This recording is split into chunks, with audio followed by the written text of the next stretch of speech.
Hello, everybody. Hey, Terry. Thank you so much for coming today and showing some unity.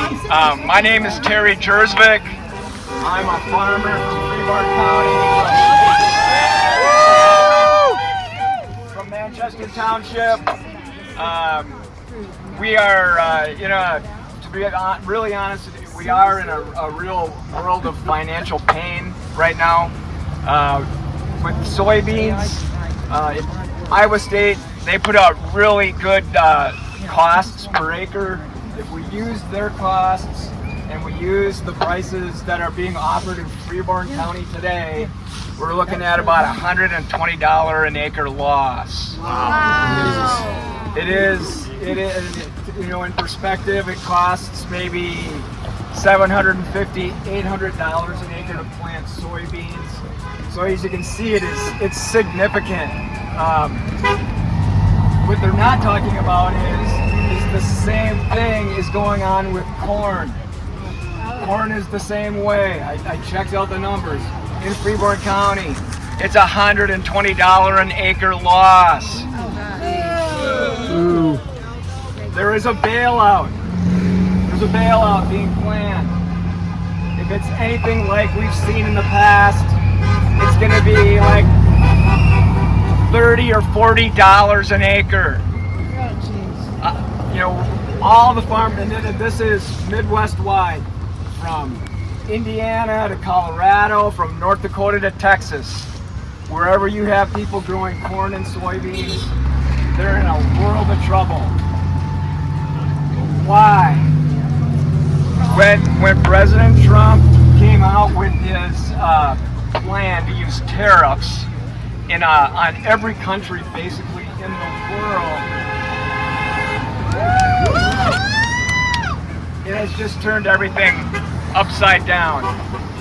What he used, and this is why he's acting like a king. If you're a farmer's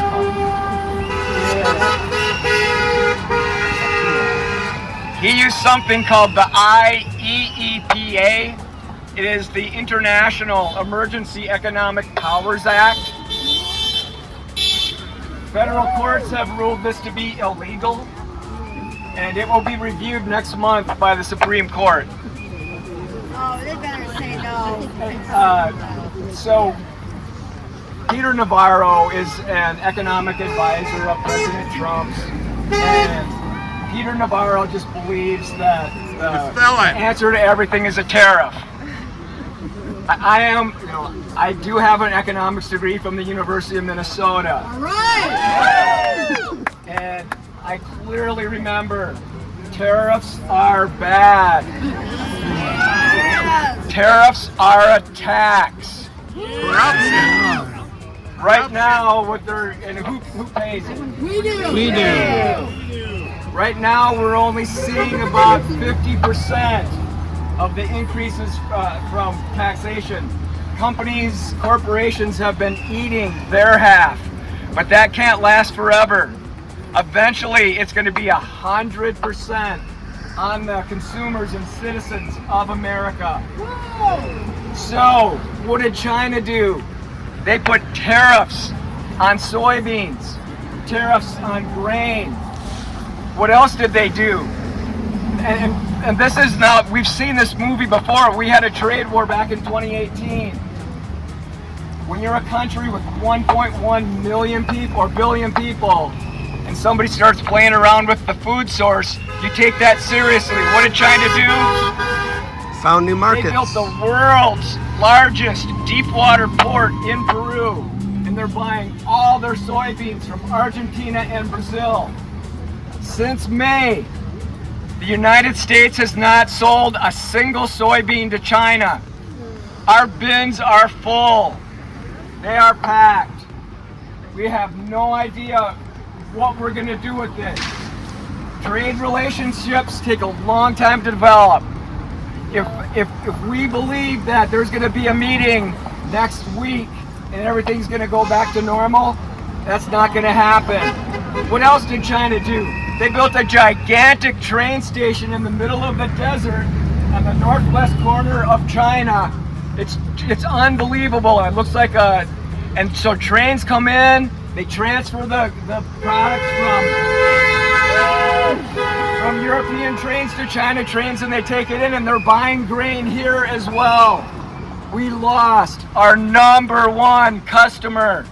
And I don't know any company who has a salesman that goes out and he loses the number one customer, he's probably gonna get fired. Let's fire Trump! All right, so. Let's fire Trump! Let's fire Trump! Let's fire Trump! Let's fire Trump! Let's fire Trump! Let's fire Trump! Now, 75% of farmers voted for Trump. 75%? Here in Freeborn County, we had about a 3,500 vote difference between the Democratic candidate and the Republican candidate. What does that mean? That means we got to flip half of that. About 1,700, 1,800 votes.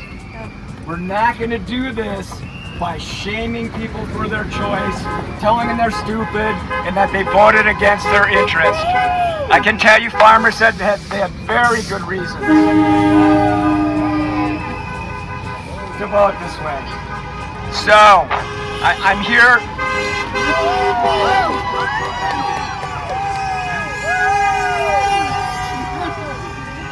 I'm here to talk about unity in our community, unity in Freeborn County.